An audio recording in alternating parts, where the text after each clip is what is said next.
لا حول ولا قوة إلا بالله العلي العظيم.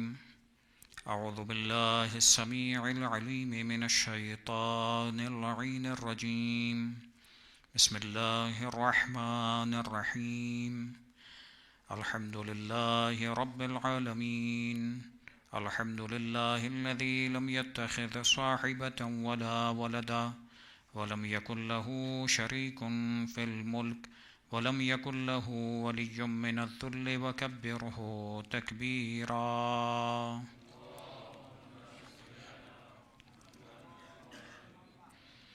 هو الله الذي لا إله إلا هو الملك القدوس السلام المؤمن المهيمن العزيز الجبار المتكبر سبحان الله عما يشركون. هو الله الخالق البارئ المصور له الأسماء الحسنى يسبح له ما في السماوات والأرض وهو العزيز الحكيم. الصلاة والسلام على أشرف الأنبياء والمرسلين سيدنا ونبينا ومولانا بالقاسم محمد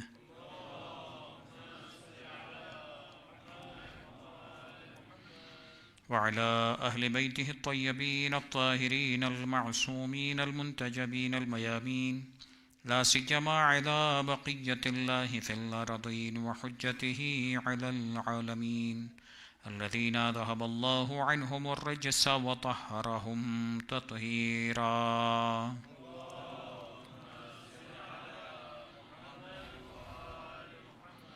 واللعنة الدائمة على أعدائهم أجمعين من يوم ظلمهم وعداوتهم إلى يوم الدين. أما بعد فقد قال الله تبارك وتعالى في القرآن الحكيم بسم الله الرحمن الرحيم إن هذا القرآن يهدي للتي هي أقوم ويبشر المؤمنين الذين يعملون الصالحات أن لهم أجرا كبيرا. اللهم صل على حضرات محترم، گفتگو کا سلسلہ سورہ اسراء کی 9ویں آیت کے ذیل میں جاری ہے. تبرکاً اس آیت مبارکہ کا ترجمہ آپ کی خدمت میں دوبارہ پیش کرتا ہوں. پروردگار عالم نے اس میں پیغام دیا کہ ان ھذا القرآن یہدی للتی ہی اقوم، یہ قرآن ایسے راستے کی طرف ہدایت دیتا ہے جو بہت مضبوط، بہت ہی صاف ستھرا اور بہت ہی پیور راستہ ہے، اور خوشخبری ہے، بشارت ہے ان لوگوں کے لیے کہ جو صاحبان ایمان ہیں، مومن ہیں اور عمل صالح کرنے والے ہیں. اگر یہ دو چیزیں ہیں تو پروردگار عالم ان کے لیے ایک بہت بڑا اجر رکھے ہوئے ہے. گفتگو ہماری یہاں پہنچی تھی کل ایک روایت کا، بلکہ آیت مبارکہ سے آپ کی خدمت میں ایک اشارہ پیش کیا تھا کہ انسان کے لیے کچھ چیزیں ایسی ہیں جو ہڈن رہ جاتی ہیں، اور ان چھپی ہوئی چیزوں پر اگر پروردگار عالم کا حکم آ جائے تو اس کے بعد ان چھپی ہوئی چیزوں کا سوال نہیں کیا جاتا، ان پر ایمان لایا جاتا ہے. اور اسی لیے پروردگار عالم نے قرآن مجید میں بالکل ابتدا اگر سورہ بقرہ کی آیات لیں تو وہاں پر بھی یؤمنون بالغیب کا تذکرہ ہے، غیب پر ایمان رکھنے والے ہوں. یعنی صاحبان ایمان وہ ہوتے ہیں جو غیب پر ایمان رکھتے ہیں. ہر چیز ہر انسان کو پتہ ہو یا اس کے ذہن میں آ جائے یا اس کی سمجھ میں آ جائے یہ ضروری نہیں ہے، لیکن جو کچھ قرآن نے کہہ دیا، جو کچھ آل محمد نے بیان کر دیا، حق وہی ہے، حقیقت وہی ہے، اسی پر ایمان لانے پر پروردگار عالم نجات دینے والا ہے. اور اسی لیے جب ایمان کی بات آتی ہے، جب ہم نے مؤمن کی بات کی تھی تو ایک جملہ اس دن ایک روایت کا رہ گیا تھا، وہ میں آپ کی خدمت میں عرض کرتا ہوں. آخری نبی حضرت محمد مصطفیٰ صلی اللہ علیہ وآلہ وسلم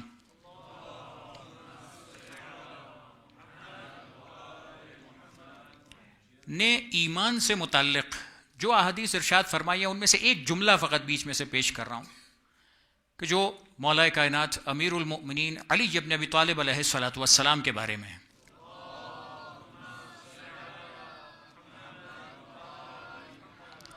اللہ کے رسول ارشاد فرماتے ہیں لولا کا یہ لفظ آپ نے کئی مقامات پر سنا ہوگا. لولا کا لما خلقت الافلاک، پروردگار عالم کا حدیث قدسی کا جملہ ہے، اے حبیب آپ نہ ہوتے تو ہم افلاک کو پیدا ہی نہ کرتے. رسول خدا کی تعریف میں رسول خدا نے یہ لفظ استعمال کیا، لولا کا، اے علی اگر آپ نہ ہوتے. تو آپ لولا کا انٹینسٹی آپ سمجھتے ہیں کہ کیا مطلب ہوتا ہے اس کا.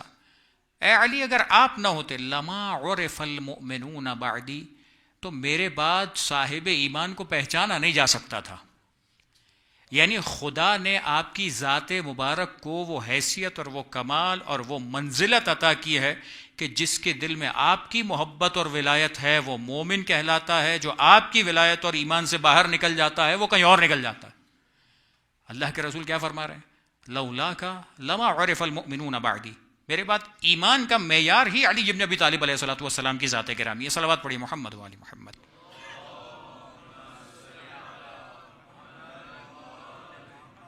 اور یہی وہ ذات ہیں کہ جن کے بارے میں خود آپ حدیث قصہ جب پڑھتے ہیں، دیگر بہت ساری احادیث کے اندر تذکرہ ہے کہ جہاں اہل بیت کے بارے میں جملہ ہے، وہیں خاص طور پہ مولا کائنات کے بارے میں جملہ ہے، پنجتن کے بارے میں جملہ ہے.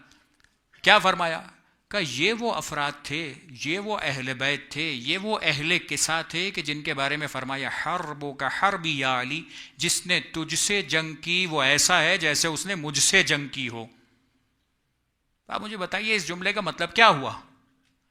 یعنی رسول خدا بتلا رہے ہیں کہ میں دنیا سے چلا گیا تو تمہیں میری صورت نظر نہیں آئے گی، تمہیں میرا جسم نظر نہیں آئے گا، لیکن اتنا یاد رکھنا میرے بعد ایک ایسی شخصیت تمہارے درمیان موجود چھوڑ کے جا رہا ہوں کہ اگر تم نے اس سے جنگ کی یا تمہیں اگر پہچاننا ہو کہ اس سے جنگ کرنے والے کی صورتحال کیا ہوتی ہے تو پر فرما دیا حرب کا حربی یا علی، جس نے تم سے جنگ کی وہ ایسا ہے جیسے اس نے مجھ سے جنگ کی. وسلم کا سلمی یا علی، جس نے تم سے مسالمہ کیا وہ ایسا ہے جیسے اس نے مجھ سے مسالمہ کیا. بس ذات علی ابن ابی طالب جو ایمان کا معیار بیان کیا گیا. اور صرف ذات علی ابن ابی طالب نہیں، خود حدیث قصہ کے اندر خود پورے پنجتن کے بارے میں پروردگار عالم نے جس انداز سے آیت تطہیر کا نزول فرمایا، جس طرح سے اللہ کے رسول کے وہ پورے جملے بیان کیے جاتے ہیں، کیا فرمایا؟ انی سلم لمن سالمکم، اے میرے اہل بیت تمہارا سب کا مجھ سے وہی تعلق ہے جو تمہارے ساتھ سنسیئر ہے وہ میرے ساتھ سنسیئر ہے. وحرب لمن حاربکم، اور جس نے تم سے آ کر جنگ کی وہ اس نے تم سے جنگ نہیں کی، اس نے تلوار تمہارے خلاف نہیں اٹھائی، اس نے رسول خدا کی طرف تلوار اٹھائی. یعنی اللہ کے رسول نے ایمان کو اتنا واضح کر دیا کہ کسی کے دل میں کوئی شک باقی نہ رہے کہ اگر رسول خدا کے بعد ایمان اور کفر پہچاننا ہو تو یہ راستہ بالکل واضح ہے کہ پنجتن جہاں پر ہیں وہاں پر حق ہے اور جو پنجتن کے مقابل پر آ رہا ہے وہ باطل ہے. تو یہ ایمان بیان کیا، ایسا ایمان جس پر عمل صالح آتا ہے، جس پر عمل صالح قبول کیا جاتا ہے. کل میں نے ایک جملہ کہا تھا، قرآن مجید کے ایک واقعے کی طرف اشارہ کیا تھا، آج اس کو ذرا سا آگے بڑھا رہا ہوں. کمال الدین و تمام النعمہ، شیخ صدوق علیہ رحمہ کی کتاب. اس واقعے کو، اس چیز کو ذکر کرتے ہوئے انہوں نے ایک جملہ کہا، یہ جو حضرت آدم علیہ السلام کو سجدہ کیا جا رہا تھا، میں نے ابتدا تو بیان کر دی آپ کے سامنے، بہت سارے علماء نے الگ الگ اور طریقے سے بھی اس بات کو سمجھایا، لیکن یہاں پہ ایک جملہ لکھا کہ پروردگار عالم نے آدم علیہ السلام کے اندر کیا فرمایا؟ فَإِذَا سَوَّيْتُهُ وَنَفَخْتُ فِيهِ مِنْ رُوحِي، اور میری روح میں سے جب میں اسے تیار کر لوں اور جب میں اپنی روح میں سے اسے پھونک دوں تو فَقَعُوا لَهُ سَاجِدِينَ، تم سب کے سب سجدہ کرنا اسے سمجھاتے ہوئے شیخ صدوق نے روایت ذکر کی. کیا فرماتے ہیں کہ وہ کون سی روح پھونکی تھی، وہ کیا چیز قرار دیا تھا کہ جو رسول خدا، وہ جو حضرت آدم علیہ السلام کے اندر جس روح کو قرار دیا تھا جس سے آدم علیہ السلام کی منزلت و مقام بڑھ گئی، آدم علیہ السلام کو قبلہ بنایا، سجدہ پروردگار عالم کو تھا، لیکن وہ روح کے اندر کمال کیا تھا؟ تو جملہ استعمال کیا گیا کہ وہ حجت خدا کی ارواح تھیں کہ جنہیں حضرت آدم علیہ السلام میں جب قرار دیا گیا تو یہ ان کی عظمت تھی کہ جس کے سامنے سجدہ کروایا جا رہا تھا. حجت خدا کی عظمت ہے. بس یہ حجت خدا کون؟ اب روایات آپ جا کر دیکھیے، آپ کو ملے گا کہ کیا تفصیلات ہیں اس کی. اور دوسری جو بظاہر دیکھ کر، جہاں سے میں نے بات کا آغاز کیا نا کہ کچھ چیزیں ایسی ہوتی ہیں جو سامنے سے انسان کو نظر نہیں آتی ہیں. شیطان نے کیا کہا؟ خلقتنی من نار وخلقتہ من طین. آدم علیہ السلام کو تو نے مٹی سے بنایا ہے، مجھے آگ سے بنایا ہے. اب آپ بتائیے، بظاہر سامنے سے دیکھا جائے تو آگ اور مٹی میں کیا نظر آتا ہے؟ جیسے شیطان نے کہا کہ آگ افضل نظر آتی ہے، مٹی مفضول نظر آتی ہے. لیکن مزاج طینت کیا ہے؟ مٹی کا مزاج کیا ہے اور آگ کا مزاج کیا ہے؟ اگر کوئی بیج مٹی کے حوالے کیا جاتا ہے تو کیا کرتی ہے مٹی؟ مٹی کا کام یہ ہے کہ اسے تربیت دے کے نشو و نما دے کر آگے بڑھا دیتی ہے. آگ کا مزاج کیا ہے؟ یہی بیج اب آگ میں ڈال دے تو فوراً سے جلا کر ختم کر دیا کرتی ہے. تو وہ جو کہہ رہا تھا ظاہراً آگ افضل اور مٹی مفضول، اصل میں مٹی افضل ہے کہ جسے پروردگار کہہ رہا اس کے سامنے سجدہ کرو. بس کچھ چیزیں ایسی ہیں کہ جو ہمیں بظاہر نہیں سمجھ میں آتی، لیکن ذرا سا غور کریں تو بات واضح ہو جاتی ہے. دنیا میں بہت ساری ایسی چیزیں ہیں کہ جہاں پر ہر چیز ہمارے سامنے واضح نہیں ہے. اسی لیے جو پروردگار کہتا ہے، ایمان کی علامتوں کے اندر ایک اور چیز کا تذکرہ میں آپ کے سامنے عرض کرتا ہوں. صلوات پڑھی محمد و آل محمد.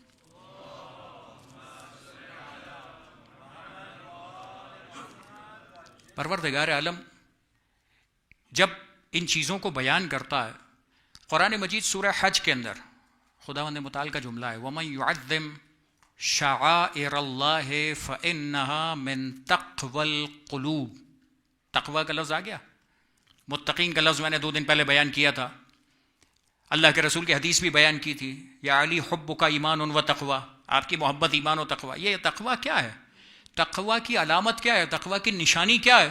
قرآن بیان کرتا ہے وَمَن يُعَظِّمْ شَعَائِرَ اللَّهِ فَإِنَّهَا تَقْوَى الْقُلُوبِ فَإِنَّهَا مِن تَقْوَى الْقُلُوبِ. جو شخص اللہ کی نشانیوں کی تعظیم کرتا نظر آتا ہے، جو اللہ کی نشانیوں کی عزت کرتا نظر آتا ہے، فَإِنَّهَا مِن تَقْوَى الْقُلُوبِ، قرآن کہتا ہے اس کے دل میں یہ تقوی کی علامت ہے. یعنی اگر اللہ نے کسی کو نشانی بنایا ہے اور اس نشانی کو انسان عزت دینے کو تیار نہیں ہے، اس نشانی کی عظمت اپنے دل میں رکھنے کو تیار نہیں ہے، اس نشانی کا احترام کرنے کو انسان تیار نہیں ہے، تو پروردگار عالم اسے متقی بھی نہیں مانتا. اس لیے کہ اگر نشانی کا احترام نہیں کرتا تو پھر خدا کا کیا احترام کرے گا؟ جب نشانی کا احترام نہیں کر رہا تو پھر خدا کی کیا عزت اور عظمت باقی رہے گی دل کے اندر؟ کون سا ایمان باقی رہے گا؟ نشانیاں کیا ہے؟ نشانیاں اب قرآن مجید ہی بہت ساری نشانیاں بیان کرتا ہے. ان الصفا والمروہ من شعائر اللہ. صفا و مروہ ہماری نشانی ہے، یہی لفظ استعمال کیا شعائر پروردگار کے اندر. صفا و مروہ کیا ہے؟ جب آپ عمرہ کرنے کے لیے جاتے ہیں، جب آپ حج کرنے کے لیے جاتے ہیں، تو صفا ایک پہاڑی کا نام ہے، مروہ ایک پہاڑی کا نام ہے. ان دونوں کے درمیان آپ 7 چکر لگاتے ہیں. یہاں سے وہاں جاتے ہیں، وہاں سے یہاں آتے ہیں، یہاں سے وہاں جاتے ہیں، وہاں سے یہاں آتے ہیں، 7 مرتبہ چکر لگاتے ہیں.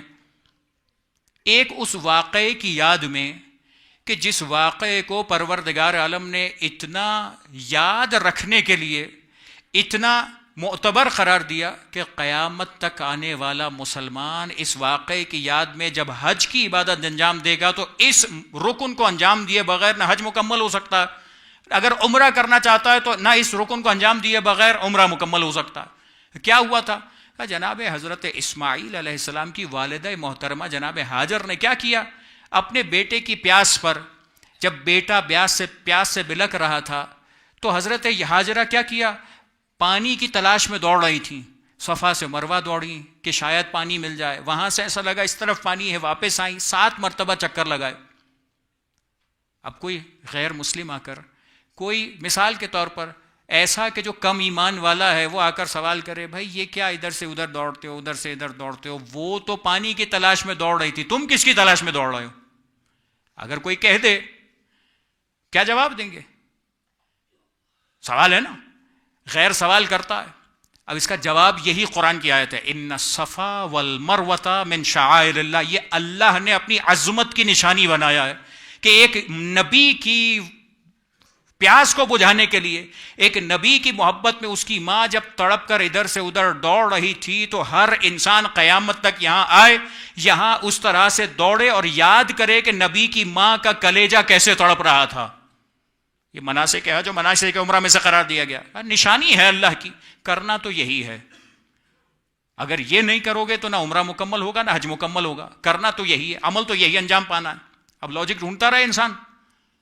بس کچھ چیزیں ایسی ہیں جو ہڈن رکھی گئی ہیں, کچھ چیزیں ایسی ہیں جو ہر چیز واضح بیان نہیں کی گئی. پروردگار عالم نے کرنا یہی ہے. اب جب کرنا یہی ہے تو اب اس پہ آرگیومنٹ اور کوشچن نہیں کیا جا سکتا, اس پر ایمان لانا ضروری ہے. اور اگر ایمان نہ لائے تو پروردگار کہتا ہے اگر تم نے اس نشانی کا احترام نہیں کیا تو سمجھو تم نے نشانی کو نہیں ہٹایا, صرف نشانی کی بے عزتی نہیں کی, صرف نشانی کی بے حرمتی نہیں کی, بلکہ تمہارے دل سے ایمان و تقوی بھی نکل گیا. اب بات واضح ہو رہی ہے. میں نے 2 دن پہلے کہا تھا, میں ان ٹاپکس کو ڈسکس کر رہا ہوں کہ جب عبادت بنے گی جب باقی چیزیں کلیئر ہوں. اگر یہ کلیئر نہیں ہوں گی تو عبادت ہوگی ہی نہیں.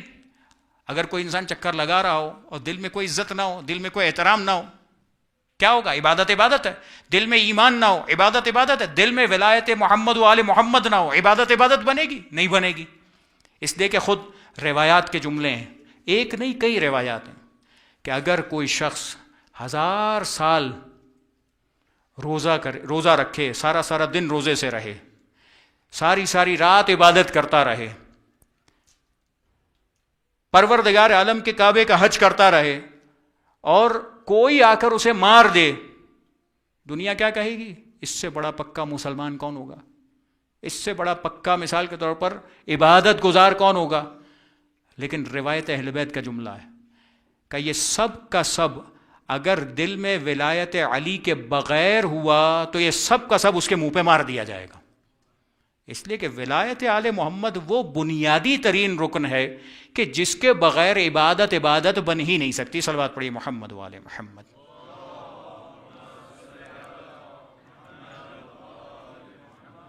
بس یہ بات واضح کر پایا, یہاں سے میں آگے بڑھوں. بس جن چیزوں کا احترام کرنے کا پروردگار عالم نے حکم دیا ہے, جو اللہ کی نشانیاں ہیں, جن چیز, حتیٰ پروردگار عالم قرآن مجید میں کہتا ہے وَالْبُدْنَ جَعَلْنَاهَا لَكُم مِّن شَعَائِرِ اللَّهِ. آپ کی حیرت اور بڑھ جائے گی, آپ کا تعجب اور بڑھ جائے گا. بدن کس کو کہتے ہیں؟ بدن کہتے ہیں اس اونٹ کو جو قربانی کے لیے لایا جاتا ہے. حج کی قربانی کے لیے جو اونٹ لایا جاتا ہے اس کو کہتے ہیں بدن. جا کر دیکھیے ٹرانسلیشنز. وَالْبُدْنَ جَعَلْنَاهَا لَكُم مِّن شَعَائِرِ اللَّهِ, اس اونٹ کو ہم نے اللہ کی نشانی بنایا ہے. اس لیے اب یہ اونٹ ان اونٹوں جیسا نہیں ہے جیسے اونٹ تم اپنی سواری کے لیے, تم اپنے مال اٹھانے کے لیے استعمال کرتے ہو. اب یہ جو قربانی کا اونٹ ہے یہ خدا کی نشانی بن گیا, اس کا احترام کرنا پڑے گا. اور اب میں روایت کا سہارا نہیں لے رہا, قرآن مجید کی آیات ہیں. یعنی پروردگار چاہتا ہے کہ یہ عزت و احترام کے رشتے رہیں. کیوں؟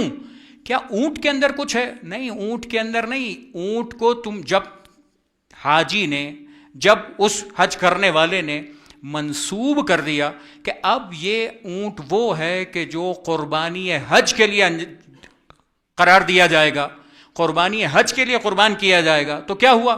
جیسے ہی یہ منسوب ہوا اس نسبت سے اس کا احترام ضروری ہو گیا. جب تک نسبت نہیں تھی احترام نہیں تھا, جب نسبت آ گئی احترام ضروری ہو گیا. بس جیسے جیسے نسبتیں آتی ہیں احترام ضروری ہو جاتا. بس اسے ذرا سا آگے بڑھاؤں تو کیوں کہتے ہیں علماء شعائر الحسینیہ؟ لفظ ہے نا, علماء کی تعبیرات کے اندر, فتاوی کے اندر استعمال ہوتا ہے. شاعر حسین یعنی امام حسین علیہ السلام کی یاد کے لیے جتنے تبرکات منائے جاتے ہیں, جن سے امام حسین علیہ السلام کی یاد وابستہ ہے, وہ شاعر حسینیہ کہلاتے ہیں. اور جب شاعر حسینیہ کہلاتے ہیں تو امام حسین علیہ السلام کے شاعر کا مطلب کیا ہوا؟ یہ وہی شاعر اللہ کی طرح تعظیم کے لائق ہیں, اسی طرح سے تعظیم کرنا ضروری ہے. ان کی بے احترامی نہیں کی جا سکتی. اگر کوئی ان کی بے احترامی کرتا نظر آئے تو سمجھے ایمان کی کمی ہے, ابھی اس کی انڈرسٹینڈنگ, ابھی اس کا ایمان اس درجے تک پہنچا نہیں ہے. بس اسی کانٹیکس میں ایک چیز کا اور اضافہ کروں, وہ بھی قرآن مجید کی آیت. پروردگار کہتا ہے وَقَضَىٰ رَبُّكَ أَلَّا تَعْبُدُوا إِلَّا إِيَّاهُ. پروردگار کہتا ہے کہ خدا کا فیصلہ ہے کہ اس کے علاوہ کسی کی عبادت نہیں ہوگی. وَبِالْوَالِدَيْنِ إِحْسَانًا، اور اپنے ماں باپ کے ساتھ نیکی کرو. اب کوئی کہے بھائی ماں باپ بھی تو اپنے جیسے ہی ہیں، جیسے ویسٹرن کلچر ہے وہ بھی تو انسان ہی ہیں. ہم بڑے ہو گئے، 16-18 سال کے ہو گئے، تو ہمارا کیا ذمہ داری ہے؟ وہ اپنا کمائے اپنا کھائے، ہم کیوں اپنے گھر میں رکھیں؟ ہم کیوں ان کی پیروی کریں؟ ہم کیوں ان کی رسپیکٹ کریں؟ ہم کیوں اپنا مثال کے طور پہ کمائی اس کو شیئر کریں؟ ہم کیوں مثال کے طور پہ ان کو ساری چیزیں ہے نا ویسٹرن کلچر. یعنی اگر یہ ویسٹرن کلچر جس طریقے سے وہ اپنے ماں باپ سے الگ ہو جاتے ہیں، وہ اپنے ماں باپ کو بھلا دیتے ہیں، وہ ماں باپ کی رسپیکٹ کم کر دیتے ہیں، کیا یہ کلچر ہے جو اسلام پروموشن دینا چاہتا ہے جس کو؟ یا اسلام نے اس رشتے کو اہمیت دی ہے؟ اسلام نے اس رشتے کو اہمیت دی ہے یا نہیں دی؟ پس جب اس رشتے کو اہمیت دی ہے تو پس پروردگار چاہتا ہے تم اپنے ماں باپ کا احترام کرو گے. اس کے اندر تمہیں کوئی معافی نہیں ملے گی، اس کے اندر کوئی ریلیکسیشن نہیں ملے گا. حتیٰ پانچویں امام محمد باقر علیہ الصلوۃ والسلام،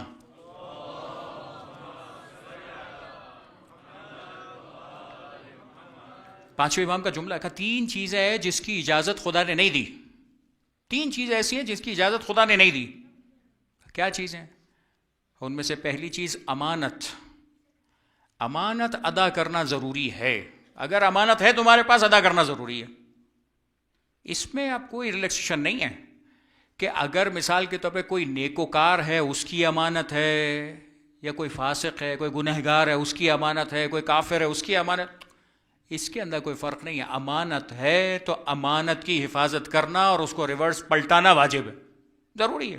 مولا کہتے ہیں پروردگار عالم نے اس کی اجازت نہیں دی. یعنی یہ وہ اخلاق ہے، یہ وہ کردار ہے کہ جو آل محمد نے سکھایا کہ ہمارا چاہنے والا ہوگا تو وہ امانت میں کبھی خیانت نہیں کرے گا، وہ اس طرح سے نہیں کرے گا. دوسری بات مولا فرماتے ہیں کہ دیکھو عہد، جب تم کوئی وعدہ کرتے ہو، جب تم کوئی پرومس کرتے ہو تو یاد رکھو جب پرومس کیا ہے تو پرومس پورا کرو. ایسا نہیں ہوگا ابھی وہ تو مثال کے طور پر ابھی ایسا ہے کہ وہ بھی تو گنہگار ہے اور وہ کون سی کسی کی بات سنتا ہے، اور وہ یہ والی بات نہیں چلے گی. پانچویں امام فرماتے ہیں عہد کیا، پرومس پورا کرو، چاہے جس سے پرومس کیا وہ نیک انسان ہے یا بدکار انسان ہے. پرومس کیا ہے پورا کرو، اس میں خدا ریلیکسیشن نہیں دیتا. 2 چیزیں ہوئیں. تیسری چیز مولا فرماتے ہیں والدین کے متعلق جو رسپانسبلٹی ہر انسان کو دی ہے اس کے اندر کوئی ریلیکسیشن نہیں ہے. والدین اچھے ہیں، والدین برے ہیں، والدین فاسق ہیں، والدین نیکوکار ہیں، جو بھی ہیں والدین ہیں، پیرنٹس ہیں. ان پیرنٹس کی رسپیکٹ کرنا، ان کی رسپانسبلٹی ادا کرنا یہ تم پر واجب ہے، یہ ضروری ہے. بس یہ جو کیٹیگریز شریعت نے بیان کی نا، ہم نے بات کہاں سے شروع کی تھی؟ ہمارا مین ٹاپک تھا religion in the light of Quran and اہل البیت. یہ ریلیجن کیا سکھا رہا ہے ہم کو؟ ہم نے شروع سے گفتگو کی تھی، محبت سکھاتا ہے، لو سکھاتا ہے، رسپیکٹ سکھاتا ہے. جو پروردگار عالم بتاتا چلا جا رہا ہے ان کیٹیگریز میں انسان کے لیے ضروری ہے کہ اپنی لائف کو اس تمام پیرامیٹرز کے ساتھ سیٹ کرتا چلا جائے. پیرنٹس ایسی رسپانسبلٹی ہے کہ جس کے اندر کوئی ریلیکسیشن نہیں ہے. کوئی یہ نہیں کہہ سکتا بھئی ہمارے پیرنٹس نے تو یہ کیا تھا اور ہمارے پیرنٹس نے تو یہ ظلم کیا تھا. جو بھی کیا تھا ان کا عقیدہ دوسرا ہے، کوئی بات نہیں. کسی کے پیرنٹس کافر ہیں، کوئی بات نہیں. ایسے کئی روایات اور ایسے کئی واقعات ہیں کہ جو آل محمد کے پاس آئے. آل محمد نے اجازت نہیں دی کہ پیرنٹس ہیں تمہارے، تم ان کے خلاف نہیں جا سکتے، تمہاری رسپانسبلٹی ہے کہ تم اپنے پیرنٹس کا رسپیکٹ کرو گے. پروردگار قرآن مجید میں کیا کہتا ہے؟ میں نے آیت مبارکہ پیش کی، ابتدائی حصہ. آگے بڑھتی بات، اما یبلغن عندک الکبر احدہما او کلاہما. جب یہ پیرنٹس بوڑھے ہو جائیں، اولڈر ہو جائیں، جب ان کی ایج بڑھ جائے، چاہے ایک بوڑھا ہو جائے یا دونوں بوڑھے ہو جائیں، فلا تقل لہما اف. تم کو یہ اجازت نہیں ہے کہ ان کے سامنے اف کہو. یہ اف کا مطلب کیا؟ یہ اردو والے تو بہت اچھے طریقے سے سمجھتے ہیں. عربی میں بھی جب روایات میں بیان ہوا کہ یہ عربی کا اف کہ جب استعمال ہوا تو یہ کس کے لیے کہا؟ یہ وہ کم ترین لفظ ہے، یہ بالکل لیسٹ لفظ ہے، یہ سب سے آسان لفظ ہے جو انسان اپنی ناراضگی کے اظہار کے لیے، ڈس رسپیکٹ کے لیے یوز کر سکتا ہے، وہ ہے اف۔ یہ کم ترین ورڈ ہے کہ جو اپنی ناراضگی کے لیے اور اپنی کسی کی ڈس رسپیکٹ کے لیے استعمال کرتا ہے۔ پروردگار عالم نے اپنے پیرنٹس کے سامنے یہ اف کرنے کی بھی خدا نے اجازت نہیں دی، فلا تقل لہما اف۔ اب یہ اندازہ لگائیے قرآن مجید کا کتنا بڑا اور کتنا اہم ترین فیصلہ ہے، اور قرآن کتنا ایمفیسائز کرنا چاہتا ہے کہ اس ورڈ کو بھی قرآن نے خود آیت میں لکھا۔ کیا قرآن ایسا ہے جس میں ایک ورڈ اضافی ہے، ایکسٹرا آ گیا؟ کیا قرآن میں ایک نقطہ ایکسٹرا آ سکتا ہے؟ قرآن معجزہ بنا کر نازل کیا گیا، قرآن چیلنج بنا کر نازل کیا گیا، انشاءاللہ آگے کی تقاریر میں بیان کروں گا۔ قرآن ساری دنیا کو قیامت تک کے لیے چیلنج کر رہا، تو قرآن کوئی ورڈ، کوئی نقطہ، کوئی ایک الفابیٹ بھی ایکسٹرا نہیں یوز کرتا۔ اس کے باوجود قرآن کہہ رہا ہے فلا تقل لہما اف، تم اپنے ماں باپ کو اف نہیں بول سکتے، ولا تنہرہما، اور کبھی یہ کام مت کرنا کہ والدین نے کچھ کہا میں نہیں سنتا، جھڑک دیا۔ جھڑک دینا اس کو بولتے ہیں، بھائی مجھے نہیں سمجھ میں آتا۔ ڈس رسپیکٹ کرنے کے جو جتنے ایسے جملے ہوتے ہیں، جھڑک دینے کے جملے ہوتے ہیں، جہاں سامنے والے کو بالکل ویلیو نہ دینے والی صورتحال ہو جاتی، کہ کبھی فلا ولا تنہرہما وقل لہما قولا کریما، اور تمہاری ذمہ داری ہر انسان چھوٹا ہو کہ بڑا، یعنی اگر کوئی انسان 60 سال کا ہے، اس کے پیرنٹس ہیں 80 سال کے، تو کیا اس کی رسپانسبلٹی ہے یا نہیں؟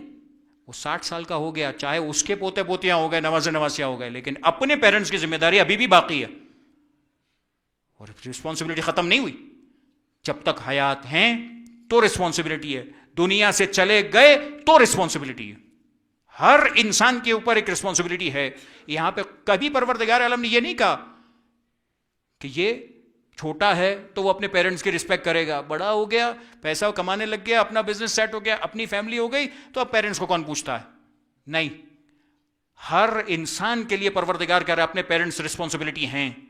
اور کیسی رسپانسبلٹی؟ وَقُلْ لَهُمَا قَوْلًا كَرِيمًا، تم ان کے سامنے کریم بات کرو، اچھی بہترین بات کرو۔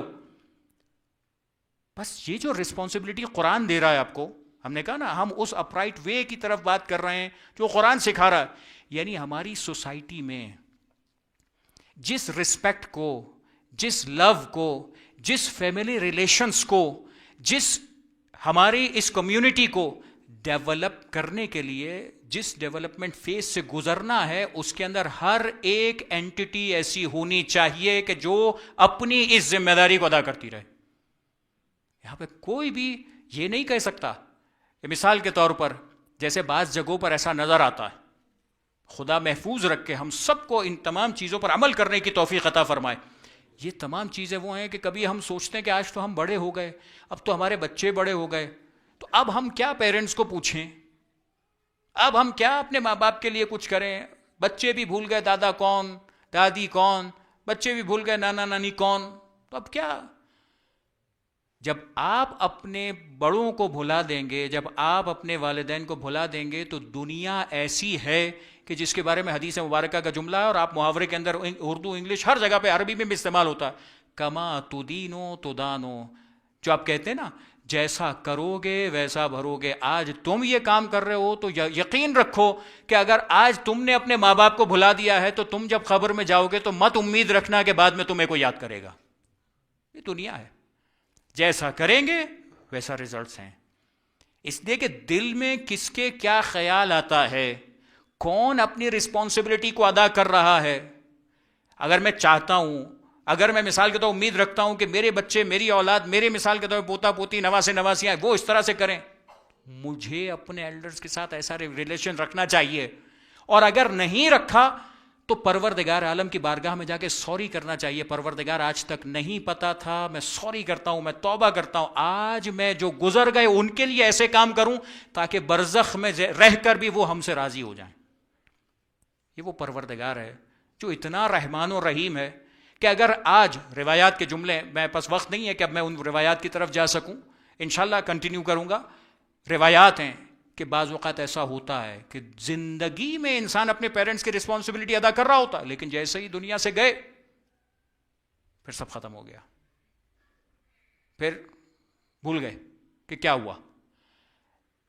اگر ایسا ہو جائے، آپ نے وہ روایت سنی ہے نا، شب جمعہ جب آتی ہے، کل شب جمعہ ہے، جو مرحومین ہیں نا وہ اپنے گھروں پر آتے ہیں، امید رکھتے ہیں کہ ہماری اولاد، ہمارے گھر والے، ہمارے جن کو ہم نے جنم دیا، جنہیں ہم نے پال پوس کر بڑا کیا، وہ ہمیں کچھ دیں گے، ہمارے لیے کچھ اہتمام کریں گے، ہمارے لیے کچھ سورہ یاسین پڑھیں گے، ہمارے لیے کچھ فاتحہ پڑھیں گے، ہمارے لیے کچھ امام حسین علیہ السلام کے غم میں آنسو بہائیں گے، ثواب ہم کو دیں گے، ہمیں کوئی تحفہ ملے گا۔ بس روایات کہتی ہیں کہ اگر دنیا سے جانے کے بعد بھی کوئی ایسا ہو جس نے اپنے پیرنٹس کے حق ادا نہیں کیے، تو ہو سکتا ہے وہاں پر رہ کر وہ اپنے بچے سے ناراض ہو جائیں۔ اگر وہ ناراض ہو گئے پھر کیا والدین کی ناراضگی کے ساتھ کیا پروردگار جنت دے گا؟ خداوند متعال نے تو یہ کہا ہے، روایات اہل بیت میں ہے کہ جنت اس کو ملے گی جس کے ماں باپ اس سے خوش ہوں گے، جس جو اپنے ماں باپ کا عاق شدہ ہوگا وہ جنت سے اتنا دور ہوگا کہ جنت کی خوشبو بھی نہیں سونگھ سکے گا۔ بس اتنی بڑی رسپانسبلٹی ہے کہ قرآن کہتا ہے اگر اپنے خاندان کو، میاں بیوی بچے ماں باپ، یہ 4-6 افراد کی ایک فیملی، اس فیملی کو اگر مضبوط ہونا ہے نا، ایک دوسرے کی رسپیکٹ سکھائیں، ایک دوسرے کی، اور یہ بولنے سے نہیں ہوگا، کرنے سے ہوگا۔ بچہ بولنے سے نہیں سیکھتا، جو دیکھتا ہے وہ سیکھتا ہے۔ بس یہیں پر میں ایک جملہ آپ کی خدمت میں عرض کروں، ایک بچہ ابھی یہاں پہ تقریر کر رہا تھا، بہت خوبصورت بات کر رہا تھا کہ بچے جو ہیں وہ ہمارے قوم کے مستقبل ہیں، لیکن توجہ رکھیے کہ ہمیں بچوں کی تربیت، آج جو ہم بڑے ہیں، اس عزاخانے کا احترام ہمیں سکھانا ہے، ہمیں سکھانا ہے کہ اس عزاخانے میں جب آ گئے تو پھر اپنی باقی ساری چیزیں ہٹاؤ سائڈ پہ۔ آج پیرنٹس کی، ایلڈرز کی ذمہ داری ہے کہ بچوں کو یہاں آنے کے بعد کم سے کم اتنا متوجہ رکھیں، اتنا کم سے کم کریں کہ وہ مستی نہ کریں، مثال کے طور پر کوئی اور چیز لے کر نہ بیٹھے ہوں، کوئی مثال کے طور پر ایسا نہ ہو رہا ہو کہ جس میں وہ اگر یہ کر کے یہ ٹائم گزار کے اگر یہ ٹائم گزار رہا ہے تو وہ کیا سیکھے گا؟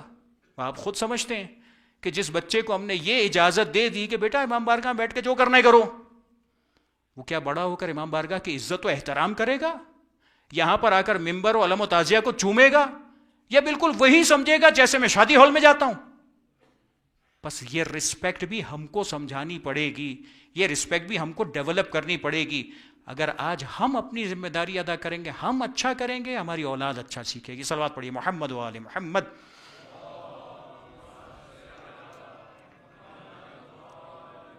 بازان گرامی، وقت تقریباً اپنے اختتام پر آ گیا۔ آج جس شہید کا تذکرہ کرنا ہے، جس خاندان کا تذکرہ کرنا ہے، ہم بات کر رہے ہیں نا پیرنٹس کی رسپانسبلٹی، ہم بات کر رہے ہیں بچوں کی رسپانسبلٹی، ہم بات کر رہے ہیں خاندان اہل بیت کی نگاہ میں کیا حیثیت اور وقت رکھتا ہے۔ محبت کس چیز کا نام ہے؟ تاریخ کہتی ہے کہ جب امام حسن مجتبیٰ علیہ السلام دنیا سے جا رہے تھے تو آخری وقت میں وصیتیں فرما رہے تھے۔ ان وصیتوں میں، ان آخری جملوں میں یہ جملہ بھی نظر آتا ہے کہ جب سید الشہداء ملاقات کے لیے آئے اور آنسو بہا رہے تھے تو امام حسن مجتبیٰ علیہ السلام کہنے لگے، لا یومک یومک یا ابا عبداللہ، اے حسین جو تیری مصیبت کا دن ہے اس جیسی مصیبت کا دن کوئی نہیں ہوگا۔ جب امام حسین علیہ السلام کی مصیبت کو یاد کر رہے تھے نا، یعنی امام مجتبیٰ علیہ السلام 50 ہجری میں شہید ہو رہے ہیں، دنیا سے جا رہے ہیں، یاد کر رہے ہیں 61 ہجری کا عاشورہ جو آنے والا ہے، بہت سخت دن ہوگا، اس جیسا کوئی دن نہیں ہو سکتا۔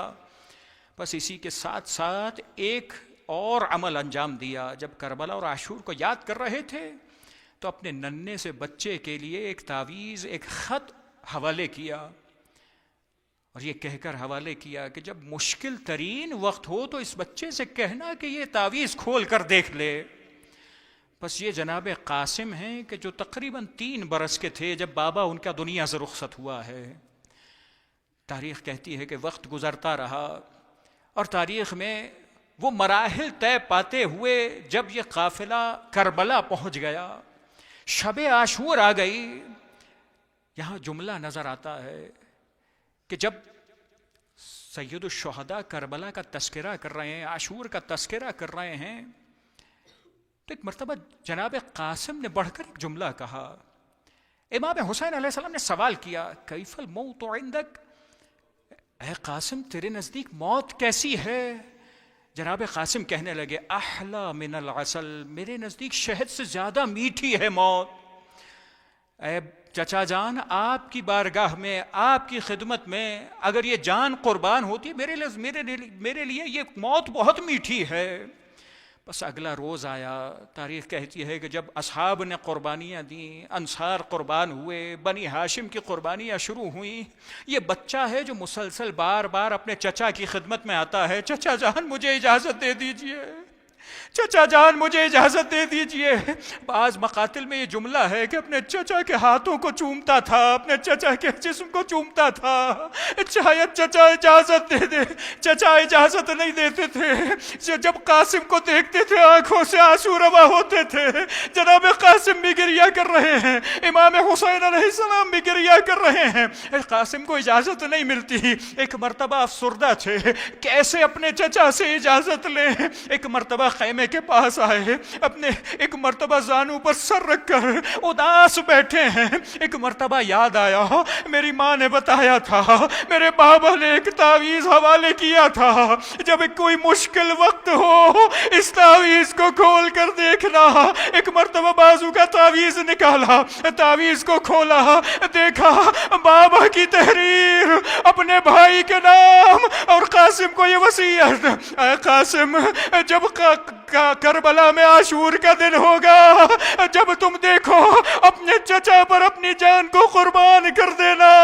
ایک مرتبہ یہ تحریر لیے ہوئے اپنے چچا کی خدمت میں آئے. چچا جان یہ بابا کی تحریر آپ کے حوالے.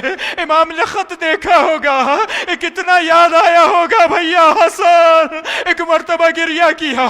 ایک مرتبہ اپنے بھتیجے کو اجازت دینا چاہتے ہیں. بڑا عجیب منظر ہے. اپنے بھتیجے کو کہا بیٹا گھر میں جا کر خواتین سے رخصت ہو آؤ. خواتین سے رخصت ہوئی. ایک مرتبہ جہاں آئے جناب قاسم کو عجیب تیار کیا گیا. جناب قاسم کی تیاری کا مرحلہ مقتل نے بڑا عجیب لکھا ہے. ایک مرتبہ شہزادہ قاسم کے دامن کو چاک کر دیا گیا اس طرح سے کہ جیسے یتیموں کا عالم ہوا کرتا ہے. جناب امام حسین علیہ السلام نے جناب قاسم کے امامے کو دو حصوں میں تقسیم کیا. ایک امامہ بنایا، سر پہ رکھا، ایک کفن کی طرح گلے میں لپیٹا. ایک مرتبہ تلوار حوالے کی. ایک مرتبہ جب تیار کر لیا، دولہا بنا لیا، بس اس انداز میں اپنے چہرے قاسم کی طرف دیکھتے ہوئے اس طریقے سے گریہ کر رہے تھے، اس طریقے سے گریہ کر رہے تھے. جناب قاسم کے آنسو روا ہے، امام کے آنسو روا ہے. ایک مرتبہ کہنے لگے اتمشی برجلک الی الموت، قاسم اپنے ہاتھ اپنے اختیار سے موت کی طرف جا رہے ہو. ایک مرتبہ جناب قاسم نے اجازت لی، جناب قاسم چلے. تاریخ کہتی ہے جناب قاسم جب میدان میں پہنچے ہیں، راوی کہتا ہے، حمید ابن مسلم کہتا ہے. کون ہے یہ حمید ابن مسلم؟ ان لوگوں کا رپورٹر ہے جو امام کے دشمن ہے، اس فوج کا رپورٹر ہے. ایک مرتبہ کہتا ہے امام کے خیموں کے پاس سے ایک ایسا بچہ برآمد ہوا، ایک ایسا بچہ میدان میں آیا کہ جو 14ویں کے چاند کی مانند چمک رہا تھا. جو دشمن کے نزدیک 14ویں کا چاند ہو، وہ جناب قاسم کی ماں ام فروا کے لیے کیا ہوگا، جو امام حسین علیہ السلام کے لیے کیا ہوگا، وہ شہزادی زینب کبریٰ اور شہزادی ام کلثوم کے لیے کیا ہوگا. کیسے بیویوں نے اجازت دی. ایک مرتبہ یہ 14ویں کے چاند کا ٹکڑا چلا، مبارز طلب کیا، رجس پڑھا. ایک مرتبہ جب رجس پڑھ رہے تھے، تاریخ میں لکھا ہے کسی کی ہمت نہیں ہو رہی تھی، اتنے خوبصورت بچے کے سامنے جا کر کوئی کیسے لڑے گا. ایک مرتبہ فوج یزید نے مل کر پتھروں کی بارش شروع کی. مقتل کہتا ہے 4 ایسے افراد تھے جن کے سامنے پتھر مارے گئے. ایک جناب حر تھے، جب گئے تو ان کے سامنے ساری قوم نے پتھر مارے. ایک جناب عابس ابن شبیب شاکری تھے، یہ جب گئے ان کے سامنے مل کر پتھر مارے گئے.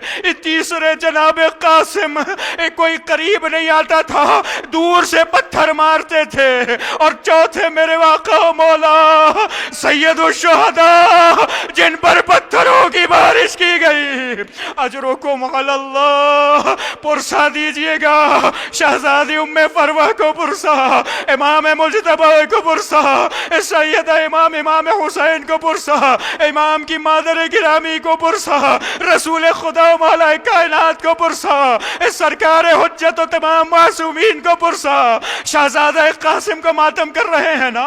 ایک مرتبہ شہزادہ قاسم میدان میں ہے، جب ایک مرتبہ آگے بڑھنے لگے، ایک عمر سعد کہنے لگا، ایک بہت بڑا فوجی تھا، بہت بہادر فوجی تھا، ازرق نام تھا، ایک مرتبہ کہا کہ جا، تو نے اب تک جہاد نہیں کیا، جا اس بچے کے مقابل پر جا۔ کہنے لگا میں اتنا بڑا فوجی، میں اتنا بہادر سپاہی، میں اس بچے کے مقابل جاؤں گا؟ میرے بچے کو بھیجتا ہوں۔ ایک بچے کو بھیجا، ایک بچہ آیا، بہادری کا اظہار کر رہا تھا، جناب قاسم پر پہلا حملہ کیا، جناب قاسم نے ڈھال سے روکا، لیکن وار ایسا تھا ڈھال ٹکڑے ہوئی، امام نے ڈھال دوبارہ بھیجی، جناب قاسم نے حملہ کیا، اس لڑکے کو مار دیا، جہنم واصل کیا۔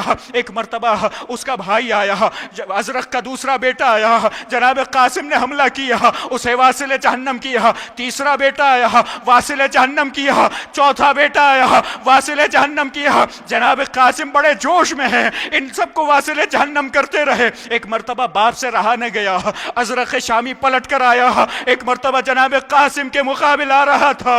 مقتل کا جملہ ہے، امام نے دیکھا اتنا بڑا فوجی ہے، اس معصوم سے بچے کے سامنے آ رہا ہے، ایک مرتبہ دعا کے لیے ہاتھ اٹھائے، خیموں سے یقیناً دعا کے لیے ہاتھ اٹھے ہوں گے۔ اے پروردگار میرے قاسم کو فتح دے، میرے قاسم کو کامیاب کر۔ ایک مرتبہ ازرق کے سامنے مقابلہ ہوا، نیزوں سے جنگ ہوتی رہی، 12 مرتبہ نیزے آگے پیچھے ہوئے۔ ایک مرتبہ جناب قاسم نے حملہ کیا، ازرق کو کاٹا، واصل جہنم کیا۔ جناب قاسم بڑے خوش تھے، کس طریقے سے حملہ کیا۔ واپس آئے، ایک مرتبہ آقا کی خدمت میں پہنچے، امام حسین علیہ السلام کے پاس پہنچے۔ چچا جان ایک گھونٹ پانی مل سکتا ہے؟ چچا جان ایک گھونٹ پانی مل سکتا ہے چچا جان؟ ایک مرتبہ انگوٹھی حوالے کی، شہزادہ قاسم کو ایک مرتبہ روانہ کیا، شہزادہ قاسم چلے، حملہ کیا، رجس پڑھتے جاتے ہیں، حملہ کرتے جاتے ہیں، فوجیں ہٹتی گئی، وہ نشانہ بنا کر چلے تھے، ڈائریکٹ ہمارے ساتھ کے پاس پہنچیں گے، اسے قتل کریں گے۔ ایک مرتبہ جنگ کرتے کرتے ساری صفوں کو چیرتے چیرتے اس مقام تک پہنچے، لشکر کے درمیان آ گئے، لوگوں نے حملہ کیا، شہزادہ قاسم کا گھوڑا زخمی ہو چکا تھا، ایک مرتبہ گھوڑے نے ساتھ چھوڑا، شہزادہ قاسم پیدل ہوئے، ایک مرتبہ لڑتے لڑتے تاب نہ رہی، آواز دی یا عمّا ادرکنی، اے میرے چچا میری مدد کو آئیے۔ شہزادہ قاسم کی جو زیارت نقل ہوئی ہے نا، ایک مرتبہ اس زیارت کا جملہ ہے، شہزادہ قاسم کی زیارت کے جملے میں سید الشہداء کا جملہ ہے، عز واللہ علی عمک، تیرے چچا پر بہت گرا تھا، ان تدعوہ فلا یجیبک، تو نے مجھے پکارا میں تیری مدد نہ کر پایا، او یجیبکا، تو جب میں پہنچا تیری مدد نہ کر سکا، کیا عالم ہوا؟ ارے شہزادہ قاسم جب پکار رہے تھے، امام نے عقاب کی طرح حملہ کیا، اپنے بھتیجے کو بچانا چاہتے تھے، فوج یزید دوڑی، ایک مرتبہ شہزادہ قاسم کا بدن پامال ہوا، شہزادہ قاسم پکارتے رہے، اماں اے اماں اے چچا۔ جب چچا جان پہنچے، ایک گٹھڑی سی بنا کر، چادر بچھا کر، گٹھڑی سی بنا کر کاندھوں پر لیا، ایک مرتبہ خیمے کی جانب چلے، جناب ام فروہ نے دیکھا ہوگا، اے پروردگار میری قربانی،